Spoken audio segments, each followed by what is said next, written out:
오늘 우리에게 주시는 하나님의 말씀은 로마서 8장 28절입니다. 봉독하겠습니다. 우리가 알거니와 하나님을 사랑하는 자, 곧 그의 뜻대로 부르심을 입은 자들에게는 모든 것이 합력하여 선을 이루느니라. 아멘. 오늘 사도 바울은 본문에서 로마의 성도들에게 이렇게 말합니다.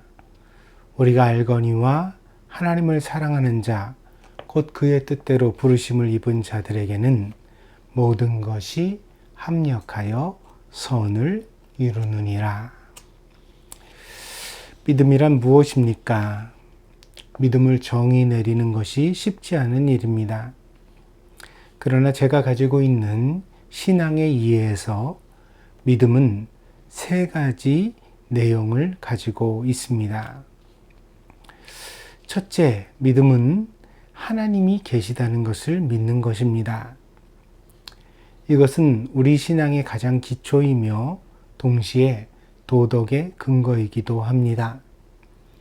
하나님이 없는 무신론의 세상을 우리가 가정한다면 인간은 도덕적으로 살아야 하는 아무런 이유도 찾을 수 없습니다. 그러나 하나님이 계시다는 것을 믿을 때에 우리는 그 하나님 앞에서의 인간의 책임을 생각하게 되고 비로소 선하고 아름답게 살아야 한다는 삶의 목적을 가질 수 있는 것입니다. 두 번째로 믿음은 하나님의 구원을 믿는 것입니다. 여기서 구원은 두 가지 얼굴을 가지고 있습니다. 자비의 얼굴은 죄와 고통에서 우리를 건져주시는 것이고 반대로 진노의 얼굴은 하나님께서 그 죄를 모두 다 남김없이 심판하시는 것입니다. 이 구원과 심판이 마치 동전의 양면과 같이 하나님의 마지막 재판장에서 이루어질 것이며 이를 통하여 이 세상 가운데 완전한 정의가 실현될 것입니다. 그러므로 구원을 믿는 사람들은 하나님의 정의에 부합하는 삶을 추구하게 되고 완전하신 하나님을 닮고 싶어하며 찬양하는 그런 마음을 가지게 되는 것입니다. 그리고 세 번째로 믿음은 하나님의 임재를 믿는 것입니다. 한마디로 임마누엘입니다. 하나님이 우리와 함께 하신다는 뜻입니다. 그런데 이 믿음에는 자연스럽게 다음과 같은 질문이 따라옵니다. 하나님이 우리와 항상 함께 하신다면 왜 우리에게는 이토록 많은 불행과 고통이 있는 것일까? 우리에게는 문제가 적지 않습니다. 암에 걸린 가족이 있고 말이 잘 통하지 않는 자식이 있고 사랑하기 힘든 배우자가 있고 배신감을 주는 친구가 있습니다. 지금도 북한의 동포들은 굶어 죽는 극심한 가난에 시달리고 있으며 아프리카의 어린아이들은 태어나 얼마 살아보지도 못하고 가난과 질병으로 죽어가고 있습니다. 하나님이 우리와 함께 하시는데 왜 이렇게 나쁜 일이 생겨날 수 있을까요? 하나님을 믿지 않아서 그렇다고요? 정말 그렇다면 하나님을 제대로 믿는 사람들에게는 그 어떤 불행도 일어나지 않아야 합니다. 그러나 현실은 전혀 그렇지 않습니다.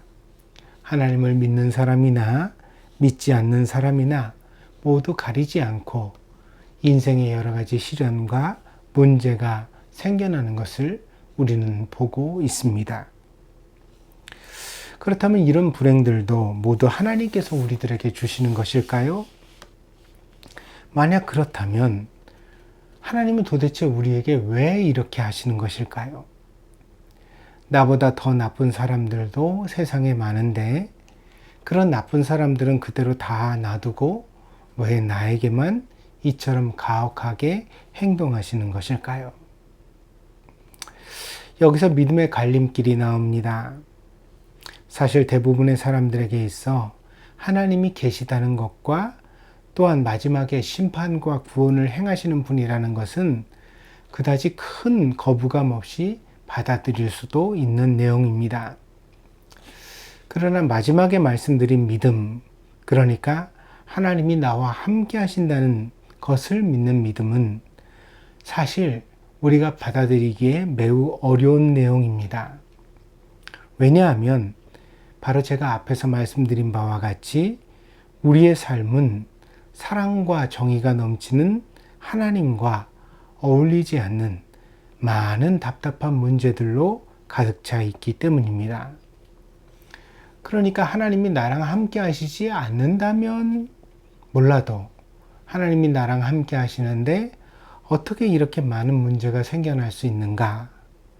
이런 의문 속에서 우리는 하나님이 나와 함께 하신다는 믿음을 가지기가 참 힘든 것입니다. 앞에서 언급한 본문으로 한번 돌아가 보겠습니다. 이 로마서 8장에서 사도 바울은 오늘 이렇게 말합니다. 우리가 알거니와. 그러니까 이미 우리가 알고 있다는 그런 말이지요. 이것은 이제 확신을 강조할 때 쓰는 어법입니다. 그러니까 지금 말하는 바를 당신도 알고 있고 나도 알고 있다. 그런 면에서 이것은 틀림이 없다는 그런 형식의 글입니다. 그 다음에는 사도 바울이 또한 말하고자 하는 내용의 어떤 범위를 한정하고 있습니다. 그 범위가 무엇이냐면 하나님을 사랑하는 자들에게는 이렇게 말했습니다. 그러면서 하나님을 사랑하는 자들에게는 이라고 말하고 그 다음에는 곧 그 뜻대로 부르심을 입은 자들에게는 또한 이렇게 말했습니다. 그러니까 우리가 하나님을 사랑하게 된 것은 우리의 선택이 아니라 바로 하나님의 선택, 그러니까 하나님이 우리를 불러주셨기 때문에 그로 말미암아 우리도 하나님을 사랑하게 되었다. 이런 이제 설명이 이 안에 내포되어져 있습니다. 그래서 오늘 이 본문에서 말하는 사랑, 그러니까 우리가 하나님을 사랑한다라는 표현이 곧 신앙을 가리키는 것입니다. 그래서 신앙의 범주 안에 있는 사람들, 하나님을 사랑하는 사람들, 하나님을 믿는 사람들, 이것이 이제 모두 다 같은 내용이 되어지는 것입니다. 그럼 이 신앙 안에 있는 사람들에게는 어떤 내용이 그렇게 확정적이냐, 무엇을 그렇게 우리가 믿을 수 있느냐 그랬더니 이렇게 사도 바울이 힘주어 말합니다. 모든 것이 합력하여 선을 이루느니라. 이 말을 쉽게 바꾸면 다 잘 될 것이다. 결국에는 해피엔딩이 올 것이다. 모든 것이 좋아질 수밖에 없다. 그런 뜻을 가지고 있습니다. 우리가 흔히 현실에서 정신승리법, 그러니까 스피리추얼 빅토리라고 말을 하는데 이런 말이 있습니다. 정신승리하는 것 아니야? 뭐 이런 식의 표현을 우리가 쓰지요. 이게 어떤 의미를 가지냐면 본인에게 치욕스럽거나 불리하거나 나쁜 상황을 좋은 상황이라고 왜곡하여 정신적 자기 위안을 하는 행위를 가리킵니다. 그래서 이 정신승리라는 말을 요즘 젊은이들이 많이 사용하는데 요즘 생겨난 유행어가 아닐까 이렇게 생각할 수 있는데 아닙니다. 이 말의 기원은 중국의 리얼리즘 작가인 루신의 소설 악규정전에 처음 등장합니다. 이것은 긍정적 사고와는 다른 것이며 오히려 불합리한 현실을 전혀 바꾸지 못하는 무력한 인간의 자기 합리화의 방식으로 묘사되어져 있습니다. 그렇다면 말입니다. 오늘 본문에 등장하는 모든 것이 합력하여 선을 이룰 것이다 라는 사도 바울의 이런 가르침 겉면도 이런 어떤 정신승리의 일종이 아닐까 생각해 볼 수 있습니다. 왜 그러냐면요. 로마의 기독교인들은 극한 박해를 받았습니다. 그래서 여러분 아시겠지만 이 사도 바울로부터 이 로마서라는 귀한 편지를 받았던 이 성도들은 이후에 이제 로마 황제의 극심한 박해로 인하여서 색출당하고 감옥에 갇히고 그리고 콜로세움에 끌려 나오잖아요. 여기 이제 남자, 여자, 노인, 아이 할 것 없이 모두 다 나와서 한 가족이 함께 끌려 나와서 거기서 이제 사자와 호랑이의 먹이가 되는 것을 로마의 사람들이 여흥으로 즐기며 구경했다고 하지요. 심지어는요, 이 기독교인들을 갖다가요, 이런 어떤 도시로 들어가는 길목에 십자가를 세워가지고 거기다가 이제 처형을 하고 그리고 그 시체에 불을 붙여서 화형을 해서 마치 가로등처럼 그렇게 삼았다는 기록도 찾아볼 수 있습니다. 얼마나 끔찍한 방해를 당했던지 이 초대교회의 성도들은 공동묘지 지하에 굴을 파서 거기에 피난처를 마련했거든요. 그래서 이제 이것을 우리가 카타콤이라고 말하지요. 이것이 마치 하나의 도시를 형성할 만큼 큰 규모가 되어서 오늘날까지도 이 카타콤은 많은 관광객들을 모으는 그런 관광 상품이 되어 있지 않습니까? 무려 2000년의 세월이 흘렀는데도 말입니다. 로마 교인들만 이런 박해를 당한 것은 아닙니다. 심지어 모든 것이 합력하여 선을 이룬다 라고 말했던 장본인, 그러니까 이 로마서를 썼던 사도 바울도 그 로마라는 도시에서 사형을 당했습니다. 강도질을 한 것도 아니고 반역을 도모하지도 않았지만 그의 신앙이 위험하다는 하나의 이유로 그는 로마에서 죽임을 당했습니다. 그렇다면 뭐가 선이라는 말입니까? 도대체 뭐가 잘 될 것이라는 말입니까? 이런 일을 당하는 것이 선이라면 우리가 하나님을 믿는 것을 다시 생각해 보아야 하지 않을까요? 사도 바울의 글, 이 로마서 8장에 나오는 모든 것이 합력하여 선을 이룰 것이다 라는 이 사도 바울의 권면은 한낱 정신승리에 불과해 보이지는 않을까요? 이렇게 하시는 것이 하나님의 선이라면 우리는 하나님께 실망하게 될지도 모릅니다. 사도행전 16장 6절부터 10절까지의 내용에는 이런 일화도 나옵니다. 제가 한번 읽어보겠습니다. 16장 6절에서 10절입니다. 성령이 아시아에서 말씀을 전하지 못하게 하시거늘 그들이 부르기아와 갈라디아 땅으로 다녀가 무시아 땅에 이르러 비두니아로 가고자 애쓰되 예수의 영이 허락하지 아니하시는지라. 무시아를 지나 드로아로 내려갔는데 밤의 환상이 바울에게 보이니 마게도냐 사람 하나가 서서 그에게 청하여 이르되 마게도냐로 건너와서 우리를 도우라 하거늘 바울이 그 환상을 보았을 때 우리가 곧 마게도냐로 떠나기를 힘쓰니 이는 하나님이 저 사람들에게 복음을 전하라고 우리를 부르신 줄로 인정함이러라. 일단 이 본문에 등장하는 도시의 이름들을 우리가 지도에서 한번 찾아볼 필요가 있습니다. 이 여정은 사도 바울의 2차 전도 여행의 여정입니다. 먼저 부르기아와 갈라디아 땅을 두루 다녔습니다. 이것이 이제 이스라엘 북부에 있고요. 지금은 터키 땅입니다. 여기서 이제 두루 다니다가 그러다가 무시아 지방에 이르러 비두니아로 가고자 했습니다. 이 비두니아는 갈라디아 북부에 있는 흑해 연안 지역입니다. 그러니까 더 북쪽에 있는 그런 동쪽으로 가고자 했던 것입니다. 그런데 여기에서 문제가 생겨납니다. 누가는 7절에서 이 문제를 예수의 영이 허락하지 않았다라고 기록합니다. 아마도 특별한 계시를 받았던 것일까요? 그럴지도 모릅니다. 아니면 뭔가 그 여행에 문제가 발생하여 가는 길이 막힌 것을 의미할 수도 있습니다. 이를테면 당대에는 갑자기 도적대가 대규모로 출몰한다거나 전염병이 돌아서 길이 막힌다거나 혹은 그쪽 지역에 갑자기 지진이 일어나는 일과 같은 그런 일이 생겨날 수 있었습니다. 그러면 이제 그 여행을 갈 수 없는 그런 상황이 됐었거든요. 아무튼 그 결과 바울의 일행은 동쪽이 아니라 서쪽으로 왔는데 무시아에서 드로아로 오게 되어집니다. 그러니까 가고자 했던 방향에 정확히 반대 방향으로 오게 된 것입니다.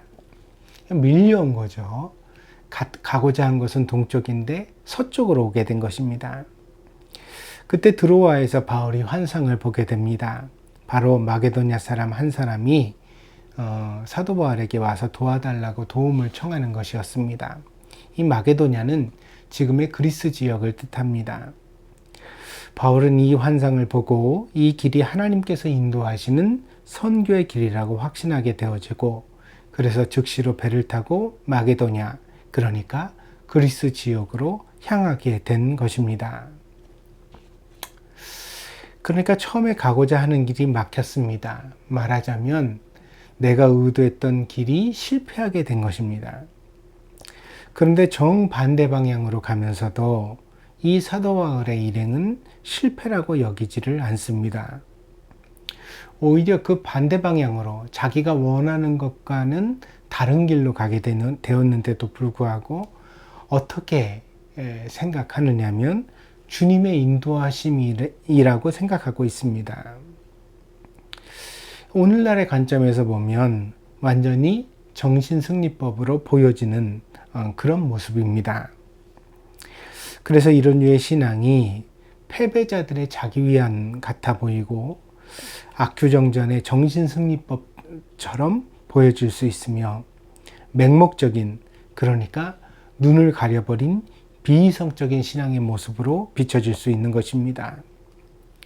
그래서 많은 사람들이 이런 신앙을 받아들이기가 어려운 것입니다. 그러니까 우리는 신앙을 어떻게 여기는 바가 있느냐면요, 이제 우리가 샤머니즘이니 토테미즘이니 말하는 아주 그 원초적인 신앙으로부터 인간이 가지는 신앙은 무엇이냐면 우리가 의도한 바를 이루는, 그러니까 소원을 성취하는 도구거든요. 신앙이란 것은 내가 의도한 것을 이루어야 그 신앙이 능력이 있고 가치가 있는 것이라고 본단 말이에요. 근데 우리가 로마서에서 사도 바울의 모습이라든가 혹은 사도행전에 등장하는 모습을 보면서 발견하게 되는 신앙의 모습은 내가 의도한 것이 실패함에도 불구하고, 그러니까 내가 의도한 것이 거절당함에도 불구하고 여전히 그 안에서 어떻게 하나님을 신뢰하고 또 하나님이 자기와 함께 하신다고 믿는 믿음의 모습을 우리에게 보여주고 있다는 거죠. 그러니까 이런 모습이 세상 사람들에게는 정신승리법으로 보여질 수밖에 없다는 거예요. 뭐야 저거, 쟤네는 뭐 시험에 합격해도 하나님 뜻, 시험에 떨어져도 하나님 뜻, 사업에 성공해도 하나님 뜻, 쫄딱 망해도 하나님 뜻, 장사가 잘 돼도 하나님 뜻, 장사가 안 돼도 하나님 뜻. 그럼 뭐야? 몽땅 다 하나님 뜻이라는데 쟤네들은. 그리고 몽땅 다 감사한다는데 그 뭐야? 그게 무슨 의미가 있어? 아니, 신앙을 가졌으면 장사가 잘 돼야지, 시험에 붙어야지, 돈을 벌어야지. 그래야 그게 신앙이 의미가 있는 거지. 아니, 성공시켜주지도 않고 건강도 지켜주지 않고 또 뭐 자기가 원하는 소원도 이루어지지 않는 신앙을 왜 가진단 말이야. 이게 이제 세상 사람들이 신앙에 대하여 가지는 관점과 이해라는 것입니다. 그러나 오늘 사도 바울은 자기가 원하지 않는 길이지만 그 길을 갔습니다. 결국 그렇게 향한 서쪽의 길에서 바울은 심지어 로마의 감옥에 갇히고 나중에는 형장의 이슬로 죽게 되거든요. 그런데도 불구하고 사도 바울은 마지막까지 믿는 자들에게는 모든 것이 합력하여 선을 이룬다라는 확신을 버리지 않았습니다. 포기하지 않았습니다.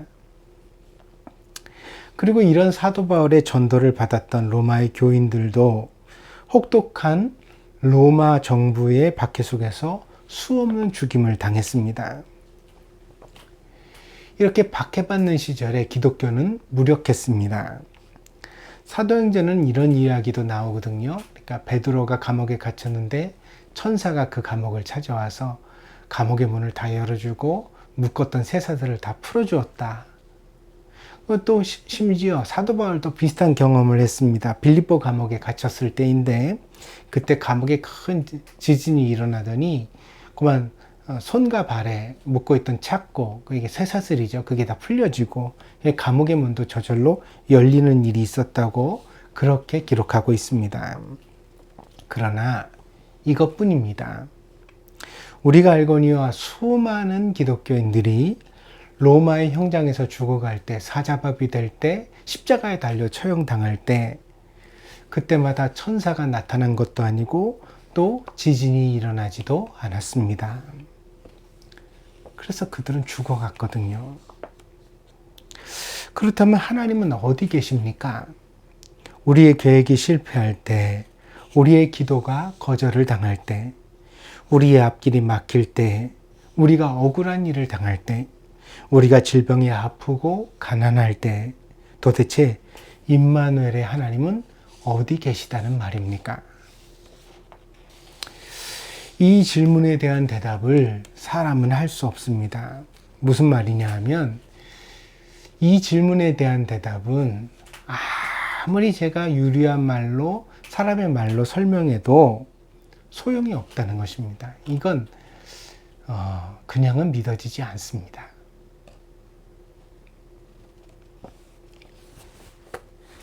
그러니까 사실은 되게 유복한 환경에서 넉넉하게 풍요롭게 살아가는 사람도 하나님이 함께 하신다라는 말을 진심으로 믿기가 어렵거든요. 근데 하물며 고난과 시련과 질병과 연단과 고통 속에 있는 사람이 그럼에도 불구하고 하나님이 나와 함께 하신다라는 사실을 믿는다는 것은 결코 간단한 문제가 아니라는 것입니다. 한마디로 이성으로는 이 믿음이 정신승리법, 그러니까 어떤 비이성적인 자기 위안으로밖에 보이지 않을 것이라는 것입니다. 저도 그것이 당연하다고 생각합니다. 그래서 실제로 많은 사람들이 복음을 경청하고서도 여전히 그 복음을 자기의 믿음으로 가질 수 없는 것입니다. 그러나 이 어리석어 보이는 믿음이 자기의 믿음으로 믿어지는 사람들이 있습니다. 오늘 이 설교를 드리는 저도 그렇습니다. 사형장에 끌려가면서도 하나님이 나와 함께 하신다고 믿어지는 사람들, 자기가 원하는 길이 막혔는데도 불구하고 계속해서 하나님이 나를 인도하시고 있다고 믿어지는 사람들, 고칠 수 없는 질병에 빠져도 하나님이 자기를 사랑하신다는 사실을 의심할 수 없는 사람들, 세상에서 핍박과 박해를 당해 모든 것을 다 잃어도 하나님의 평화가 자기의 마음속에 샘물처럼 넘친다는 사람들, 바로 이렇게 바보 같은 사람들, 이런 사람들이 과연 있을까? 우리는 상상도 하기 힘든데, 그런데 바로 이렇게 바보 같은 사람들이 진짜 현실 속에 수도 없이 많이 존재한다는 것입니다. 그리고 이 믿음에 대하여 이 설교를 드리는 저도 증인입니다. 그래서 사도 바울은 에베소 교회에 보낸 편지에서 이렇게 강론했습니다. 너희는 그 은혜에 의하여 믿음으로 말미암아 구원을 받았으니 이것은 너희에게서 난 것이 아니요 하나님의 선물이라. 그러니까 너희가 구원에 이룰 수 있었던 그 믿음은 너희 자신의 의지에서 나온 것이 아니라 하나님이 너희에게 주신 선물이다. 신앙은 믿으려고 노력해서 믿어지는 것이 아니라는 말입니다. 신앙은 그냥 믿어지는 것입니다. 그 믿음에 대하여 달리 설명할 길이 없기 때문에 우리는 그 믿음이 하나님께서 우리에게 주신 선물이라고밖에 달리 설명할 길이 없는 것입니다. 하나님은 우리와 함께 하십니다. 그러나 하나님이 함께 하신다고 우리의 모든 불행이 인생에서 자취를 감추는 것은 아닙니다. 오히려 믿음이 큰 사람들에게 더 심각한 시련이 닥치기도 합니다. 마치 욥처럼 말입니다. 그러나 그럼에도 불구하고 믿음에는 모든 것을 이겨내는 힘이 있습니다. 그래서 믿음은 불가능해 보이는 인내와 연단을 가능하게 만들어주고 우리로 하여금 이 모든 인생의 시련에도 불구하고 끝까지 하나님을 믿는, 다시 말해서 하나님이 계시다는 것과 하나님의 완전한 심판과 구원을, 그리고 하나님이 지금도 나와 함께 하신다는 것을 믿을 수 있게 하는 그런 믿음을 우리에게 준다는 것입니다. 이 믿음이 결국에는 모든 것이 합력하여 선을 이루도록 만들어 간다는 것입니다. 그래서 사도 바울은 로마서의 본문, 우리가 읽은 본문 이후에 이렇게 덧붙이고 있습니다. 로마서 8장 35절에서 39절입니다. 누가 우리를 그리스도의 사랑에서 끊으리요? 환난이나 곤고나 박해나 기근이나 적신이나 위험이나 칼이랴. 기록된 바 우리가 종일 주를 위하여 죽임을 당하게 되며 도살당할 양같이 여김을 받았나이다 함과 같으니라. 그러나 이 모든 일에 우리를 사랑하시는 이로 말미암아 우리가 넉넉히 이기느니라. 내가 확신하노니 사망이나 생명이나 천사들이나 권세자들이나 현재일이나 장래일이나 능력이나 높음이나 깊음이나 다른 어떤 피조물이라도 우리를 우리 주 그리스도 예수 안에 있는 하나님의 사랑에서 끊을 수 없으리라. 그래서 믿음의 요체는 무엇이라고 제가 말씀드렸죠? 임마누엘의 하나님을 믿는 것이라고요. 근데 내가 되게 좀 불완전한 죄인이잖아요. 나는 여전히 하나님께 용서를 받고도 또 같은 죄를 범하고 또 자주 흔들리는 그런 매우 미천하고 또 불완전한 자이거든요. 근데 이렇게 불완전한 나와 하나님이 어떻게 함께 하실 수 있을까요? 바울은 이렇게 내가 불완전함에도 불구하고 하나님이 나와 함께 하시는 이유를 사랑이라고 말합니다. 그러니까 하나님께서 나를 사랑하시고 내가 또한 하나님을 사랑하게 되어졌다. 이 사랑 때문에 하나님은 나와 함께 하신다. 이렇게 말합니다. 그 사랑은 환난이나 곤고나 박해나 기근은 굶주림이죠. 그리고 적신, 이건 이제 헐벗음입니다. 그리고 위험이라는 것은 협박을 뜻합니다. 그리고 칼로도 끊어지지 않습니다. 내가 하나님을 믿는다고 하더라도 이런 일들이 나에게 닥칠 수 있다는 것입니다. 그러니까 하나님을 믿는다는 게 하나님을 사랑한다는 뜻이고 하나님이 나를 사랑하신다는 뜻이죠. 그래서 이것이 곧 임마누엘입니다. 하나님과 내가 함께 공존하는 것. 그런데도 불구하고 어떤 일이 있을 수 있어요? 환난, 곤고, 박해, 굶주림, 헐벗음, 혹은 어떤 협박이나 칼과 같은 위험들이 나에게 다가올 수 있다는 것입니다. 그런데 중요한 것은 무엇이냐면 설사 이런 일이 내 인생에 생겨난다 하더라도 이 모든 것을 넉넉히 이겨낼 수 있도록 하나님의 믿음 가운데 우리를 인도해 가신다는 것입니다. 그래서 결코 내가 하나님을 사랑하고 하나님이 나를 사랑하시는 그 사랑은 결코 끊어지지 않는다. 그 사랑 속에서 이 모든 어려움을 우리가 넉넉히 이겨내게 된다. 그렇게 사도 바울은 기록하고 있습니다. 때문에 그 믿음 속에서 우리는 하나님을 찬양하고 감사하고 기뻐하게 되는 것입니다. 이런 신앙의 모습을 세상은 결코 이해할 수 없을 것입니다. 또한 감당할 수도 없을 것입니다. 마귀와 세상이 우리를 시험에 들게 하는 것이 무엇이죠? 하나님의 사랑을 의심하게 하는 것 아니에요. 너 이렇게 어려운데도, 너 이렇게 아픈데도, 너 이렇게 고통스러운데도 하나님을 믿을래? 못하러 믿을래? 너를 이렇게 고통 속에 그냥 두는 하나님이라면 왜 믿냐? 뭐 이런 조롱과 멸시를 우리에게 던져주는 거죠. 그러나 분명히 사도 바울은 말하죠. 뭐라고 말하냐면 그런 고통 속에서도 우리는 믿음을 통해 하나님을 느낄 수 있다. 하나님을 의지할 수 있다. 하나님을 믿을 수 있다. 히브리서에는 이런 말씀도 있습니다.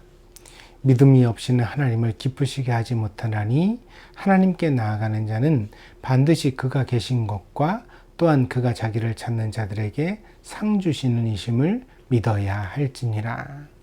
히브리서 11장 6절입니다. 여기서 이제 상을 받는다 이렇게 표현을 했는데요. 이 상을 받는다는 표현이 이미 무엇을 내포하고 있냐면 이 행위가 쉽지 않을 것이라는 전제를 내포하고 있습니다. 왜냐하면 쉬운 일을 하고 상을 받지는 않잖아요. 상은 어려운 일을 해냈기 때문에 받게 되어지는 보상이거든요. 때문에 우리가 모든 것이 협력하여 선을 이룬다라고 믿는 이 믿음은 결코 쉬운 것은 아닙니다. 그러나 우리가 그렇게 믿을 수 있다면, 사도 바울처럼 우리도 이런 굳건한 믿음을 가질 수 있다면 하나님은 그 믿음에 대하여 찬란한 면류관으로 보상해 주실 것이라는 사실입니다. 그러므로 이 말씀이 단순한 미안이 아니라 강력한 능력으로 여러분의 인생의 목적이 되어지기를 바랍니다. 내가 하나님께 꼭 상 받는 인생이 돼야 되겠다. 내가 꼭 면류관을 쓰는 그런 성도가 되어야 되겠다. 이런 비전을 여러분 마음속에 품으신다면 어떤 믿음으로 살고자 노력하셔야 되느냐면 잘 믿어지지 않을 때, 어려울 때, 고통스러울 때, 힘들 때, 내 뜻이 거절당할 때, 배신당한 것과 같을 때, 그때에도 여전히 하나님의 선하심을 믿으려고, 그리고 하나님이 나와 함께 하신다는 사실을 믿으려고 노력하셔야 합니다. 그래야 그 믿음에 대하여 하나님이 큰 상으로 보상해 주실 것이기 때문입니다. 말씀을 정리하겠습니다. 우리의 믿음은 세 가지 차원을 가지고 있습니다. 하나님이 계시다는 것을 믿는 것과 하나님의 마지막 구원과 심판을 믿는 것, 그리고 그 하나님께서 지금 나와 함께 하신다는 사실을 믿는 것입니다. 이 중에서 우리 신앙의 성패는 세 번째 차원, 그러니까 하나님이 지금 나와 함께 하신다, 그리고 나를 사랑하신다라는 것을 믿는 데 달려 있습니다. 하나님이 나와 함께 하신다, 곧 임마누엘의 믿음을 가질 때 그것은 우리의 모든 상황과 조건을 뛰어넘는 것을 의미합니다.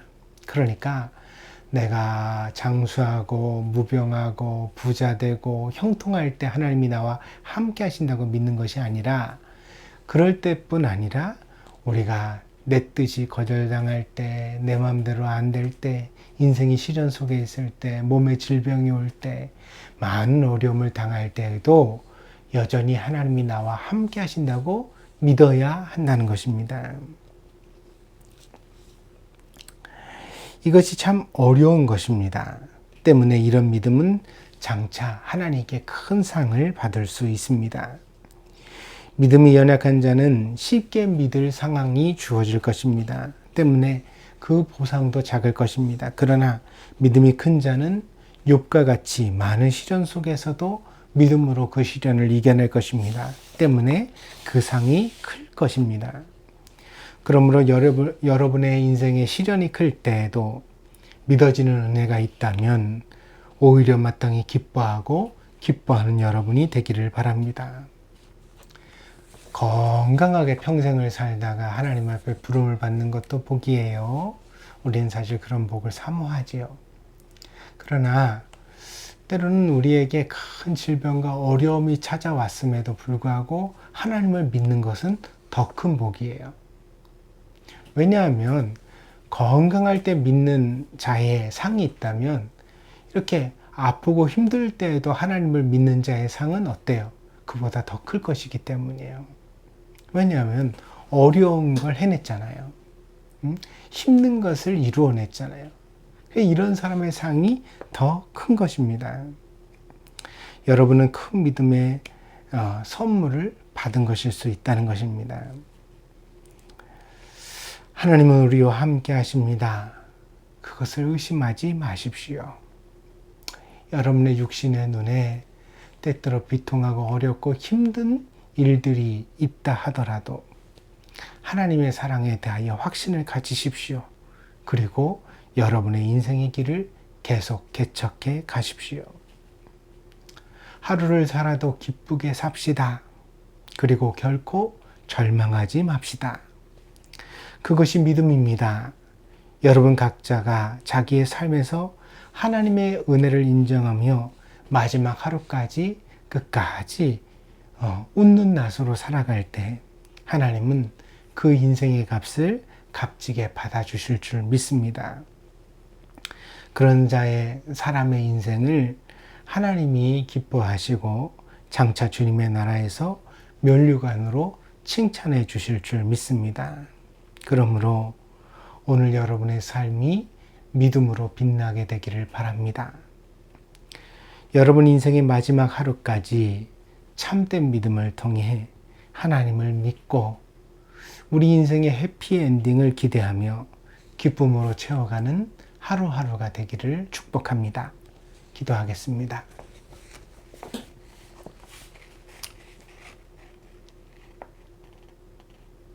하나님을 믿는다는 것이 참 어려운 일입니다.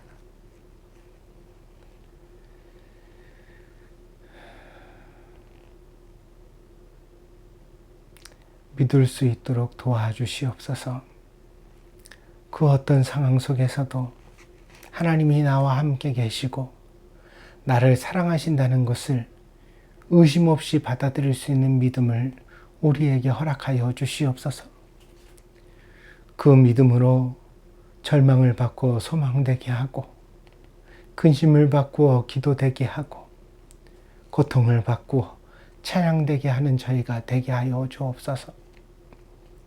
하루를 살아도 감사하며 살게 하시옵소서. 기뻐하며 소중하게 살게 하시옵소서. 하나님을 사랑하고 하나님이 내게 허락하신 많은 좋은 사람들을 진심으로 사랑하며 최선을 다해 살아가는 나의 인생의 날들이 될 수 있도록 하나님 우리를 인도해 주시옵소서. 우리의 마음 가운데 그런 인생을 완성해 갈 수 있는 살아있는 믿음이 있게 하여 주시옵소서. 간절히 원하오며 예수님의 이름으로 기도하였습니다. 아멘.